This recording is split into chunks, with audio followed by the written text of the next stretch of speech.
and fellow senators, good evening, and thank you for attending my first speech. I am humbled and I'm honoured, even a bit pinch me gobsmacked, to be standing here as an elected representative of the people of Victoria. Being privately given my Senator number 576 security pin and symbolic gold pass by Rachel Callanan, the usher of the Black Rod, it touched me and it moved me more than I could have ever known or ever dreamed. Senator Hinch, last year, was not on my agenda or my bucket list. A year ago, we just formed a political party. Hinch, a politician, give me a break. He's been fighting with pollies and prime ministers for years, for decades. But it is truly a great honour in any Australian's life and a challenge, a big challenge to be chosen by the Australian people to represent them in this august National Assembly, this chamber of democracy. And it brings with it an awesome responsibility. I am now, as you all know, one of only 580 people who have held that title, ever. That is hundreds less than have worn the baggy green or played VFL or AFL football. Reportedly, I am in the record books as being the oldest person ever elected to the Australian Senate. So I guess I'll be enshrined as a Trivial Pursuit question. And when that fact was made public, somebody tweeted, there should be an age limit in the Senate.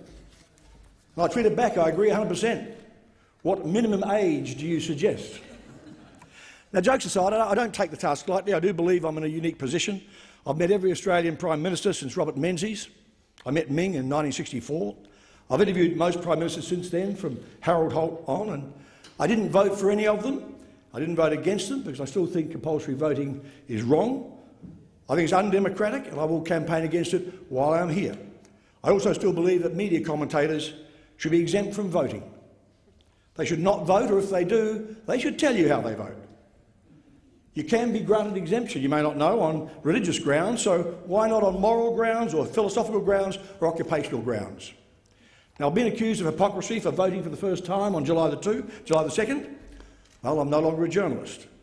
And I did point out I'd waited a lifetime to find somebody worth voting for. But that is a joke choice. I also think it's an appalling situation.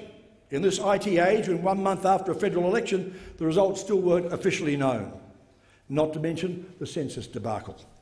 And surely something is rotten in the state of Denmark, as they say, when all of us here in this Senate today started getting a taxpayer-funded paycheck from July the 1st, when we didn't even sit for one day in this chamber for the next 2 months and will barely sit again until Christmas. Now, speaking of what happens and doesn't happen here in the Senate, I also think it's wrong there are so many media restrictions on when and how we can be filmed or photographed in this chamber. It is wrong that a senator can only be photographed when he or she is on their feet and has the call. This is the People's House of Review. The media should be able to see us in action or inaction.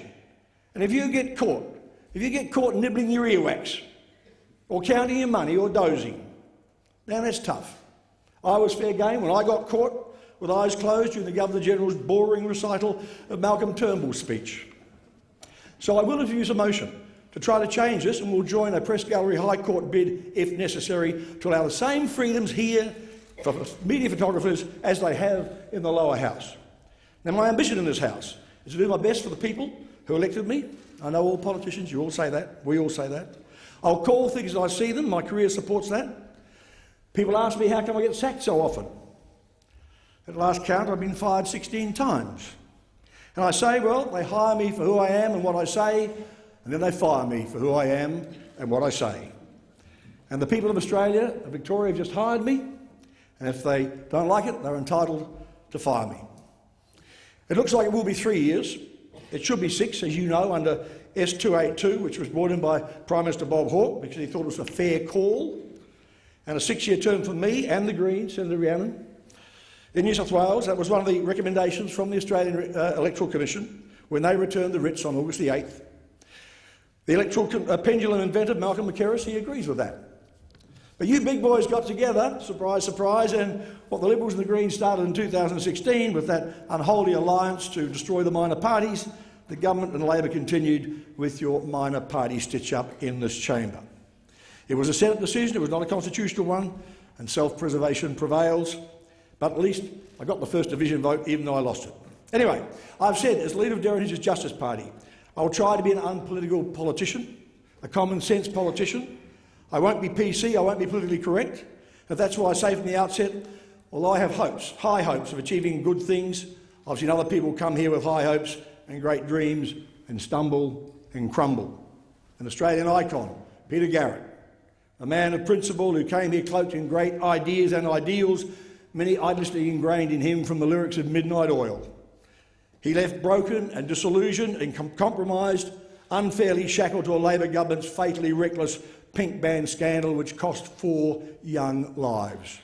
Neville Wran, the former New South Wales Labor Premier and Labor Party President, once admitted over a bottle of confessional Chardonnay that by the time you get to the top, you're covered in so much blood and muck from the deals you made on the way up, you forget what drove you, what inspired you into seeking public office in the first place.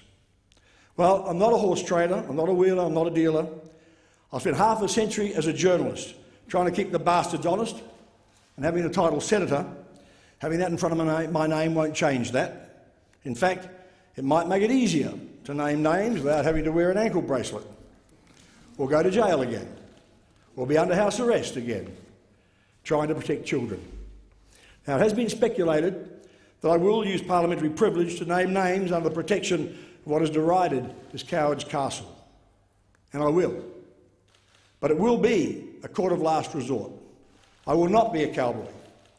But if it is necessary to protect a child's well-being, then damn right, I'll name the human vermin, and I will tonight. Like a Canberra degenerate whose semen was found on the nappy of a 2-year-old girl and his mother was babysitting her at the time. The Canberra Times did not name him, but he is Juan Carlos Cruz. And for this disgusting crime, almost incomprehensible to normal people, he was sentenced in Canberra to only 3 years and 3 months imprisonment, with a non-parole period of 20 months. 20 bleeping months, and that is a sick judicial joke. The offender was born in El Salvador, and if he's not an Australian citizen, I believe he should be deported the minute he finishes his paltry sentence. Juan Carlos Cruz continues to deny the offences. The judge said he showed no indication of remorse, contrition or acceptance of responsibility. So I would say, deport the scumbag. Then there were the 2 Victorian degenerates whom I named on the steps of Parliament House, and then because of it spent 5 months under house arrest and lost my job at 3AW. The Armidale rapist, Mark Jewell, and Gordon Taylor. And how about that evil creature, Brian Keith Jones, nicknamed Mr. Baldy, because he kidnapped young boys and shaved their heads and painted them with lipstick and dressed them in girls' clothes. And recently, he had his name suppressed again. And he's walking our streets again. And you have to say, why? You have a right to know who he is, what he looks like, and more importantly, where he is. On a brighter note, recently I went to holidaying in Hawaii, and I paid, the taxpayer didn't, and I watched the US presidential election conventions on TV. I've seen a lot of them. I actually went to a few of them as a foreign correspondent in the 60s, 70s and 80s. You know, they tell you every 4 years how they're going to make America great again. Jesus wept, I've been hearing that since JFK in 1960. Yes, we can. Becomes no, I can't. Well, sorry, we didn't. But we also hear the same thing here every 3 years. Visions, dreams, promises, slogans, jobs and growth. Never been a more exciting time to be in Australia, etc., etc., etc., as the old Brinner once said. It's bullshit. I've spent months on the 2016 election campaign. We covered 11,250 kilometres in the Justice bus. And I can say to you, you know what? Both major parties were so on the nose this time. You know why so many of us small party senators got elected? Because, as Peter Finch said in the movie Network, Pauline, I'm fed up and I'm not going to take it anymore. And the voters didn't, and they won't next time either. Now, I've been chastised for using this expression, so this will be the last time I ever do. I called the campaign the Shakespearean election, a pox on both your houses. But it was right. And if you Liberals think that the superannuation issue and feared retrospectivity did not affect your primary vote, especially here in the upper house, oh, tell them they're dreaming. Now, this may seem sort of out of kilter tonight, but if you bear with me, I want to go back to my days as I think that's what you do in first speeches, as my days as a teenager in a small town across the ditch in New Zealand. And I remember, as an impressionable kid, reading about the Project Mercury astronauts and the Americans' amazing plans for space exploration. This was even before President Kennedy's incredible promise to the world that the United States, before this decade is out, to land men on the moon and return them safely to Earth. And this was 1959. Now I wonder, how could a scrawny kid, me, living in a small town in a small country, at the arse end of the world, as Paul Keating used to call it, even conceive that before the decade was out, I'd be at Cape Canaveral watching Armstrong and Aldrin and Collins blast off for the moon, standing within metres of the Apollo 11 astronauts. Now, I've been lucky. I once told a boss at Fairfax that you make your own luck. Well, I have been lucky to stand and have a seat on the Isle of History, watching those men go to the moon. I've covered political tragedies like the assassinations of Martin Luther King and Bobby Kennedy Jr. And thanks to the generosity of 3AW listeners in Melbourne, we chartered a plane and took $400,000 worth of high-protein food and blankets and cooking oil to Ethiopia during the famine, and saw 25,000 refugees, virtually all of whom would die, in a starvation camp on the outskirts of Alamata. And I stood in the desert alongside an incredible Australian medico, Dr. Tony Atkins. In front of us, sitting in the dust, were starving mothers, fathers and their children.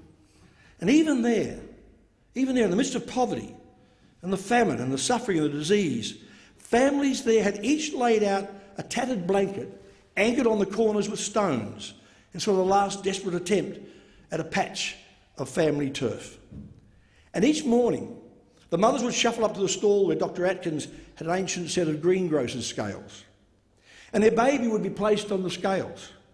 And if they reached a meagre weight, they were ticked for food and for medicine.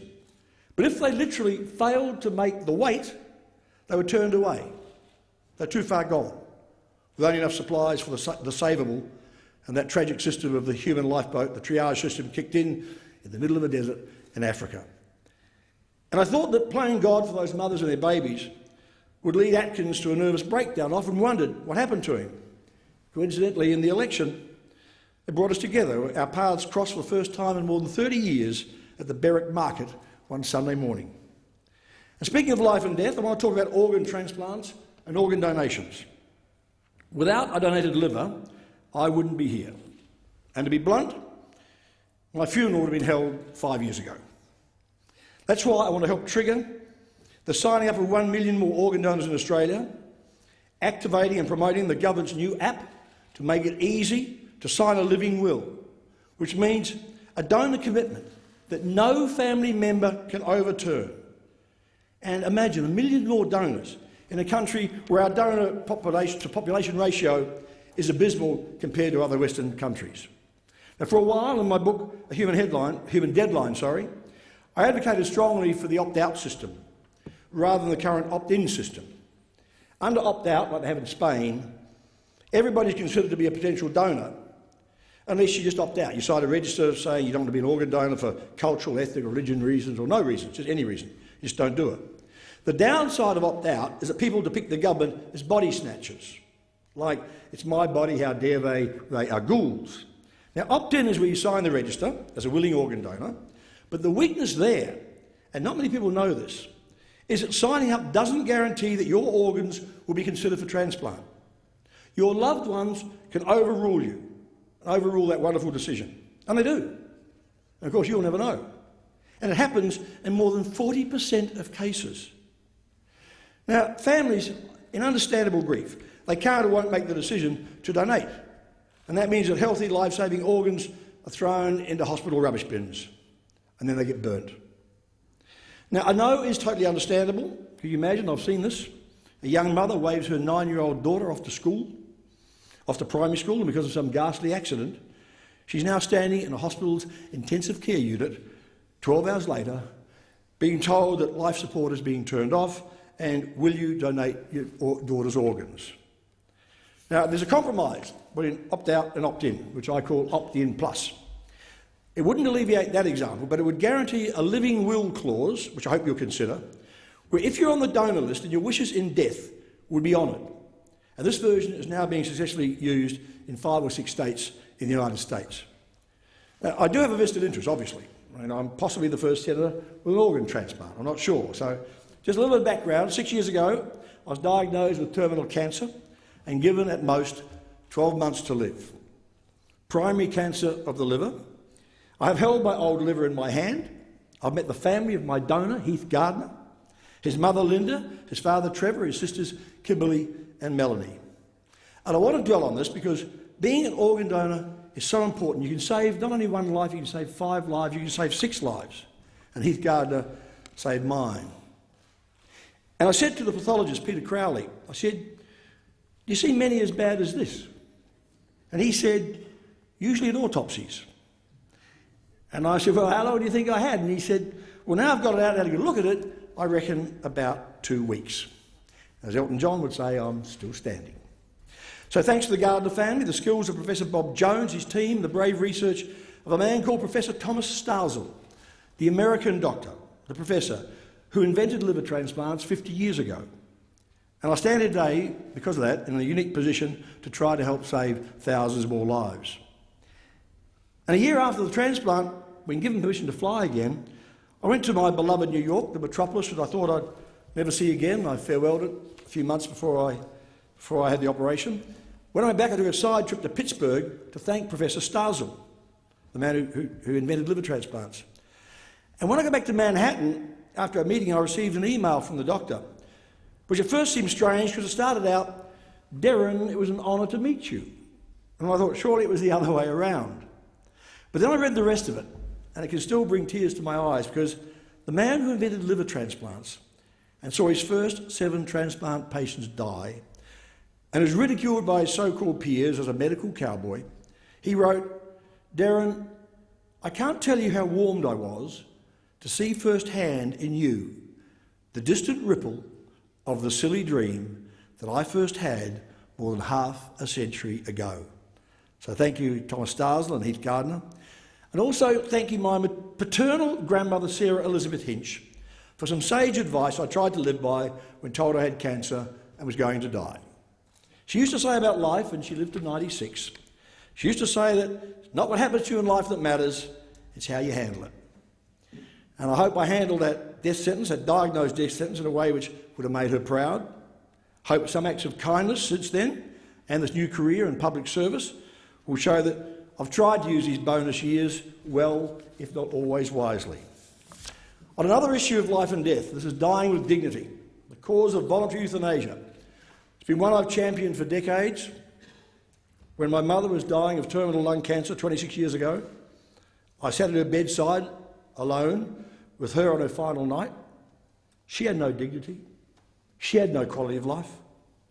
She was lying there semi-comatose, incontinent, a pillow stuffed between her legs, starving like one of those Ethiopians I'd seen, dying but not with one shred of dignity. And I've said, if she had been a dog and an RSPCA inspector had walked into that room that night, I would have been charged with cruelty to animals. And what the Howard government did to overturn the Northern Territory legislation and the relentless campaign to thwart Philip Nitschke was, I believe, and it was then is now, inhumane religious bigotry. And I hope this Parliament will reflect the will of 75% of the Australian people and pass dying with dignity legislation, or at least let individual states do it. For starters, I want to scrap what's dubbed the Andrews Bill, the federal bloc on the Northern Territory, the ACT and Norfolk Island. And then we can move towards dying with dignity legislation like the one proposed in Victoria after that state's rational upper house inquiry. I do stand here today hoping to rewrite or scrap some old laws and bring in some new ones. On the outside, I managed to change a couple. For example, this year at midnight on the Wednesday before the federal election, the advertising blackout kicked in. The Libs would have liked that. At least it stopped Labor's scurrilous, deceitful Mediscare commercials. Now, until I campaigned to get the electoral blackout laws changed back in the 80s, 70s, not only were political ads banned, but so were all political news stories and comments on radio and television. It was still open slather for newspapers. Hard to believe, isn't it? But for 48 hours, actually 66 hours to the close of the polls, All political news and comment was banned on electronic media. Not sure how they would have regulated Twitter or Facebook this time around, because paid political party ads were still appearing on the internet after the ban kicked in this year. So all political news and comment was banned, like in some dictatorship. I used to speculate what would radio and TV have done if Harold Holt had gone missing off Portsea during a media blackout. They couldn't have legally reported it. And I still automatically answer every phone call, just in case it is Harold Holt. Now, it was a bad law. I first broke it in the state election in 1979 by merely reading out loud on 3AW a story from the front page of The Australian. And then I defied it again at 2 federal elections, and Prime Minister Bob Hawke finally scrapped a stupid, undemocratic law in late 1983. And I remember saying at the time, I was pleased my journalist colleagues were behind me. Just didn't realise how far behind me they were. And it was an anachronistic law, and I'm proud of changing it. Another one. I was convicted, fined and sentenced to 250 hours of community service for naming a judge in a rape and marriage case. The judge ruled in Victoria that a man could not be charged with raping his estranged wife under a 350-year-old British law. And the husband even walked free on a common assault charge. After the decision, the physically and emotionally injured victim, the wife, phoned me, and to make it even worse, the judge had suppressed all evidence before the court. So I told the story on radio. I didn't name the alleged rapist. That would identify his victim, because the wife still had her husband's name. I didn't even name the court. I thought that could possibly give a clue to identity from court lists. But I did name the judge, Judge Frank Dyatt, because frankly, among other things, I thought his own wife should know what a Neanderthal she was married to.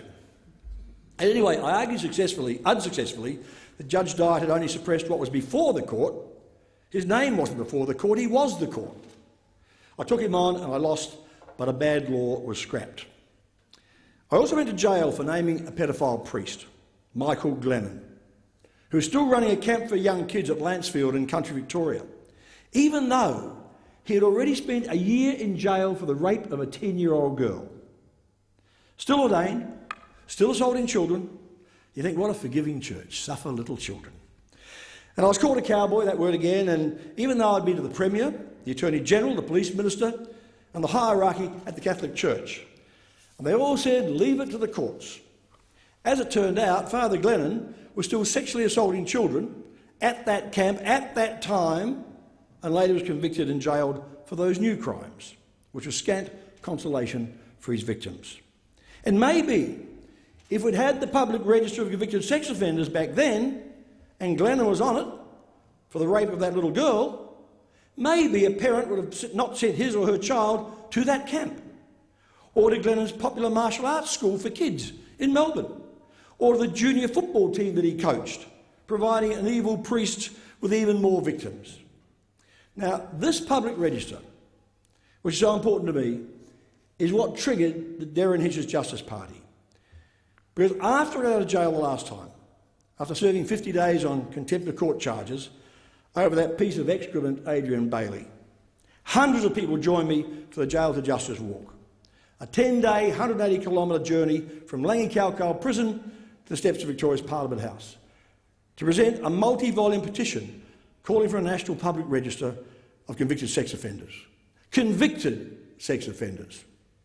Like Megan's Law, named after 7-year-old Maureen Canker, who was stalked, raped and murdered by a convicted sex offender, who lived anonymously across the street from Megan and her parents, lived there with several other convicted sex offenders. The local police didn't even know their background. Now, I've talked to Megan's mum, Maureen, and one of her memories gives me a shiver, will give any parent the shivers. It epitomises every parent's nightmare when they couldn't be there to protect the vulnerable, innocent child when they were needed the most. I guess Maureen Canker wished at least that what happened to her daughter, to her little girl, was mercifully quick. Wished Megan was maybe unconscious and spared the pain, spared the horror. But then police told the mother how they got the confession from Megan's killer. They saw the scratch marks on his arm from a child's fingernails where Megan had fought so desperately and unsuccessfully for her young life. An image her mother, Maureen Canker, will carry to her grave. Now, Megan's Law, which started as a state statute in New Jersey after Megan was raped and murdered, was signed into national law by President Clinton in 1996. That's 20 years ago. And that's why I say it's a travesty. It is a disgrace. It's incomprehensible to me that we do not have such a law in Australia. The public has a right to know. Parents trying to protect their vulnerable kids have a right to know. You have a right to know who's living next door to your family. And ask Shirley and Alan Irwin, maybe if their daughters, Colleen and Laura, had known that a convicted rapist lived across the street, they might still be alive. Ask George Halvegas. His daughter Messina was murdered while tending her grandmother's grave in Faulkner Cemetery, killed by Peter Dupas, a man who should not have been out of jail at the time. Senior police, very senior police, have told me that the current state registers, and whether your name even goes on there, is at the discretion of a judge or a magistrate.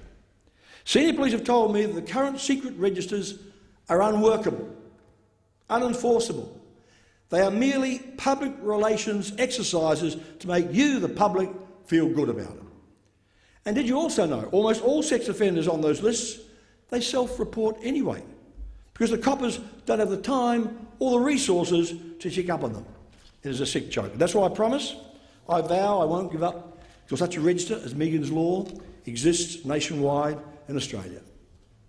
And let's call it Daniel's Law, after Daniel Morecambe, who maybe would still be alive today if his killer, Brett Peter Cowan, had been sentenced to a real jail term years earlier for the abduction and rape of a 7-year-old boy from a Darwin caravan park, whom he then left for dead in a burnt-out car.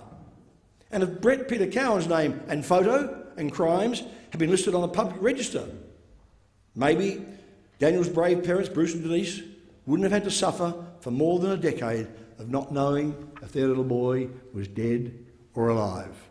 And maybe Jill Maher would still be alive today if serial rapist Adrian Bailey had been on the register. Or better still, if a magistrate had done his job and not released him on bail to appeal a piddling 3-month jail sentence for knocking a man unconscious in Geelong at 2 a.m. when Bailey was on parole. Or if the parole board had done its job and listened to the sex crimes unit and listened to Bailey's own parents and revoked his parole because of well-founded fears he would attack again. And he did. And the magistrate in Geelong, he must have felt the same way, because one of the scumbag's bail conditions was he not visit the Geelong area for 12 months. So Bailey went to Coburg in Melbourne and went to Brunswick, and Jill Maher died in an alley. And finally, on law and order issues, I wanted something tangible to end Australia's pedophiles' involvement in the repugnant sex trade in Asia. In Indonesia, the Philippines, Malaysia, Vietnam, Thailand and Myanmar, how can a convicted sex offender retain his passport to travel to Asia to buy children? They do. As actress Rachel Griffiths told me, she appealed to me for it to help, she said, if a bankrupt could have his passport seized for 7 years, why not a convicted pedophile? Good point. Now, in the Senate, I also promised to keep up my campaign to ban live exports. I'll admit it hasn't been very successful so far. The Greens will go along with that. During the election campaign, some Labor lackey accused me of jumping on the bandwagon. He called me a Johnny-come-lately. He said Labor, he tweeted, had been campaigning for a live export ban since 2012. Yeah, right. Actually, the ban was actually in 2011, was one of the achievements of the Gillard government. But the day the ban was announced, I went on 3AW. I opened my program some advice for the redoubtable Lynn White and her wonderful team at Animals Australia. And I said, don't start popping the champagne corks yet, because Hinch's hunch, this ban will not last long. And it didn't. It lasted, what, 6 weeks? The goal will be even harder to reach now, with the Libs back in the saddle and Barnyard Barnaby as the farmer's friend, if not the cattle's protector. Another case of money before morality. And I know the Libs know that. You love live exports. Even when you see the gory proof of animals being sledgehammered to death in Vietnam. Mere technicality. Remind you what Jenna Reinhardt's father, Lang Hancock, said when George Negus told him that 25 workers had died from cancer, from mesothelioma, from working in the asbestos mine at Wittenoom. And Lang Hancock said, "That's the price you pay for progress." And as for jumping on the live bandwagon, I brought my first petition to Canberra, here in Canberra, urging the federal government to ban live exports in 1981. I handed the then Primary Industry Minister Peter Nixon a petition with 30,000 names on it. Now millions of Australians support a ban on live exports. Back then, we were protesting against the live export of horses to Japan and live sheep to the Middle East. That was 35 years ago. It was prompted by a maritime disaster in Fremantle, when more than 10,000 sheep took up to 4 days to die in a fire aboard an overloaded multi-deck carrier. And it was around the same time we were protesting against cruelty to circus animals. Not a lot of us. I think there were at Burnley Oval in Melbourne on a cold winter's night. There's me, Linda Stoner, Peter Singer and a couple of others and a dog. Bloody animal lovers were all nut jobs, remember? I also why I supported New South Wales Premier Mike Baird's decision to ban greyhound racing from next year. And I hope that eventually that will have a domino effect and lead to a phased-in ban in all states. They had decades to clean up this corrupt, cruel sport, and they didn't, they wouldn't, or they couldn't. So to conclude, I haven't bored you, I want to conclude by flashing back nearly 50 years. St Patrick's Cathedral in New York, June 1968. The funeral of assassinated presidential candidate Robert Kennedy. Only 5 years after his brother, President John Kennedy, was assassinated in Dallas. And many of us, the mourners and the reporters, inside St Patrick's that morning, had been in a different, smaller church, the Ebenezer Baptist Church in Atlanta, Georgia, only 8 weeks earlier for the funeral of assassinated civil rights leader Martin Luther King Jr. And the mourners there had included Bobby Kennedy. And I'll always remember the words that Teddy Kennedy, the sole surviving Kennedy brother, struggled to deliver in his eulogy to Bobby at St Patrick's Cathedral. He said his brother tried to live by the words of Greek philosopher and playwright Aeschylus. Some men see things as they are and say, why? I dream things that never were and say, why not? Now, I heard Bobby Kennedy use that quote often on his ill-fated presidential campaign in '68, before he was assassinated in Los Angeles by Sirhan Sirhan. And those words have stayed with me for 5 decades. And I still dream things that never were and say, why not? In a country which welcomed me here as a young reporter, a callow youth, back in 1963, and accepted me as a proud Australian citizen in 1980, 36 years ago. The Australia which I dream should be and must be multicultural, with tolerance and respect for new cultures, but equally tolerance and respect for old ones. They must be honoured. The Australia which I dream should enshrine our Aboriginal history, but also acknowledge our failings, not just by white bureaucracy, which often has been cruel, sometimes well-meaning in its ignorance, but also by those Indigenous leaders who betrayed their own people and stole their money. Hypocrites like that rapist Jeff Clark, who destroyed ATSIC, and there have been other Indigenous shysters as well. And after all the decades of waste, the hundreds of billions of taxpayer dollars spent on Indigenous welfare and health projects and state and federal agencies and committees since Whitlam, there should not be one Aboriginal child or Torres Strait Islander without access to clean water or health care. Not one Aboriginal child with trachoma. No Aboriginal child vulnerable to sexual violence by family or neighbour, while elders in remote communities cover it up. I remember several years ago opening my current affairs program on 3AW in Melbourne with a news report that 2 girls, aged 7 and 9, were taken from their beds and raped in Toorak last night. It didn't happen, but as I said, now I've got your attention, because it may not have happened in Toorak that night, but it sure as hell happened in a settlement somewhere outside of Alice Springs or Darwin or Mount Isa. And so the Australia which I dream will see perpetrators of those crimes brought to justice. Why not? I said the Australia which I dream should be a multicultural one, which means respect for new cultures as well as old. That's true, but that doesn't mean we embrace or make legal or turn a blind eye to brutal or demeaning or discriminating customs brought from abroad. When they breach our law, criminal charges should be laid. Why not? 30 years ago, as a reporter in Africa, I wrote about FGM, female genital mutilation. Young girls butchered, their legs tied together and cow dung smeared on their hacked vaginas to create scabs. Now that foul custom still exists. Millions of girls have been mutilated. It happens here in Australia as well. So the wielders of the knife should be jailed. The innocent girl's parents should be prosecuted. Why not? Likewise, those who surrender their daughters as child brides should be prosecuted, as those who conducted those illegal ceremonies should be prosecuted. Why not? And the so-called husbands of these child brides should be charged with child rape. Now, Senator Hanson and I, we forced a change in child bride legislation in Victoria this month, and I hope that is a harbinger of things to come. And I will say, Sharia law must never come to Australia. It should not even be countenanced. Now, personally, I don't believe we should have separate Koori courts either. We have a legal system. It's faulty and out of touch, as it often is, that's true, but it's one system, so why not just improve it? Why not? And when things happen, like the abhorrent treatment of Indigenous child prisoners in the Northern Territory, courageously exposed by Four Corners, then rightly hold that Royal Commission and make sure that criminal charges follow where necessary. And I mentioned Sharia law, which are two words you aren't meant to use in these days of political correctness, but like those other two words, Muslim terrorists. Well, in my new elected role, I will not be PC, I will speak out against Islamic terrorists, against Muslim extremists. I have said before, I believe that ISIS is the greatest threat the world has seen since World War II.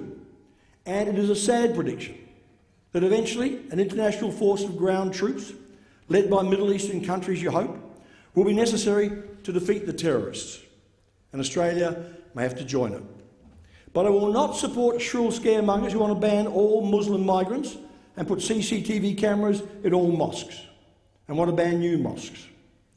Now, don't get me wrong, I would happily support putting court-ordered secret cameras and listening devices in a mosque or a church or a synagogue or a town hall if the security of Australia were at stake.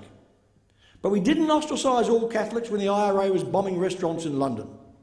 So like then, we can and we should expect community leaders to condemn the cancer in their own ranks and turn them in. And if there is proof that halal certification funds are going to support and fund international terrorism to fund ISIS, then that is a crime against the state. Track them down, prosecute and confiscate the money. Which leads me again to that old chestnut, freedom of speech.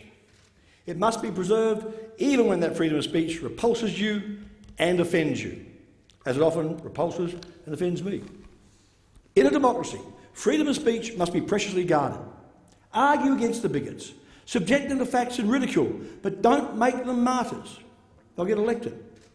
That's why I'm campaigning to repeal or, for starters, amend 18C of the Racial Discrimination Act. You cannot say we have freedom of speech when people can be charged and convicted of a crime because they are deemed to have offended or insulted someone. Andrew Bolt, who is no friend of mine, should never have been charged, let alone convicted. Now we say, and we march, and we proudly tweet, Je suis Charlie. Yeah, sure, as long as Charlie is singing from the same songbook that you are. Bugger Voltaire. And when cartoonist Bill Leak was being vilified for his cruel but accurate portrayal of a neglectful Aboriginal father, I tweeted, Je suis Charlie, but ban Bill Leak. Now, even my new colleague, Senator Brandis, was right when he, albeit clumsily, tried to defend a bogan's right to sound like a bogan. As I, no doubt, on occasion will have to defend the right of my other new colleague and Sunrise sparring partner, Senator Hanson. But it's called freedom of speech. As a journalist and a commentator for 56 years, as a person who cherishes freedom of speech and who recognises and will pay tribute to the Anzacs who died to protect and preserve those precious freedoms, I am offended and insulted by any law that has emotional words like offend and insult enshrined in them. So I do accept and I applaud laws that say you're committing an offence if you shout fire in a crowded theatre, or as a self-styled sheikh You publicly incite violence by targeting a racial or ethnic or religious group. They are crimes. But there are too laws of defamation and monetary compensation for genuinely aggrieved victims. Also, that leads to the cruel taunts that will be thrown at vulnerable gay people during the plebiscite debate, if that ever gets off the ground, and I can tell you I will vote against it. Plebiscite sounds great, it's just a public opinion poll, and by blocking it we can save $160 or $250 or $300 million. As a Victorian Senator, I hope to announce some ideas soon to create those jobs and growth the PM keeps talking about, especially for thousands of workers in Geelong, in Broadmeadows and Fisherman's Bend, and who will be in dire straits after the automotive industry closes. Now, all that will, I'm sure, be aired in this program, in this chamber, I should say. Program. Freudian slip. Now, look, I know this maiden speech, I can call it a maiden speech, it was Maiden in Melbourne. I know it's heavy on nostalgic anecdotes to remember when, but just want to quickly touch on something. I want to pass on a moment from my days as a police rounds reporter, and there was a point to this on the Sydney Sun, and that was more than 50 years ago. On the midnight to dawn shift, we had a big black car that looked like a cop car, and we had an illegal police radio. Now, the coppers knew we had one because if theirs broke down, they'd ask to listen to ours. And at 2 a.m, the radio would crackle and a metallic voice would say, serious assault reported at Military Road, Mossman. And we'd head there. And halfway there, the voice would say, nah, forget it, it's just a domestic. And we'd all turn for home, just a domestic, just a drunken Mr. Kelly beating the daylights out of Mrs. Kelly. The cops wouldn't get involved, we wouldn't get involved, the neighbours wouldn't get involved, just a domestic, because Mr. Kelly did that every Saturday night. Well, things have changed, obviously, not enough, but things have changed. Thanks to people like Rosie Batty, who joined me on my Jail to Justice walk before being named Australian of the Year. And I promise I'll do anything I can in this new position to help make domestic violence a major issue in this country. To fight against funding cuts to refuge centres. Why not? And to make government funding gender neutral, to use an awful expression, because men are victims of domestic violence too. But things won't change. Things will never change. They cannot change until magistrates and judges start sentencing a man who breaks his wife's jaw to as much time behind bars as a man who coward punches a total stranger. Until judges get it through their blinkered brains that a wedding ring is not a mitigating circumstance. And that's all part of the umbrella issue which made me include as one of our major policies for the Justice Party, a call for a Senate inquiry into the Family Court and all child welfare agencies. And that's why I hope I can work towards building the Australian Child Protection Agency, ACPA, which will absorb all state and territory child welfare agencies down the track. Now, I know we are a Commonwealth of States, but it is madness, it is naughty land when a father can break a little boy's arm in Sydney and change states and kill that child in Adelaide because medical records in New South Wales weren't available in South Australia. That's mad. And back to the family court. There are women and men being deprived of justice in a system which has developed into a non-accountable, ultra-expensive, almost lodge-like secret organisation minus a secret handshake. Mothers and fathers are being demonised and destroyed and bankrupted through it. They're being mauled in the family court and they're often being dollared to death, as they say. Senator Hinch, yes. I hate to interrupt the freedom of speech you're enjoying. The speeches are normally 20 minutes. You've gone for 45 minutes, and I just want to remind you of the time and the courtesy that has been extended to you. Sorry, can I read 5 more paragraphs? I'm sure you can finish in 5 more paragraphs. I apologise, thank you. Okay, I'll move over on the justice there. I talked about do the crime. Okay, I'll wrap it up. Now, as I said, I may be the oldest person ever elected to the Senate. I still have fire in my belly. I still have the passion, maybe the power to do something about it, and I give it my all. So let me just say to you here, I was once asked by a journalist for one of those silly Colour magazine feature pieces, what inscription would you want on your tombstone? And I thought and I said, just 2 words, he tried. So that'll do me when I leave this chamber and I leave this world. He tried. Or, as I would have said all those years ago on television, I'm Derryn Hinch, that's life. Good night.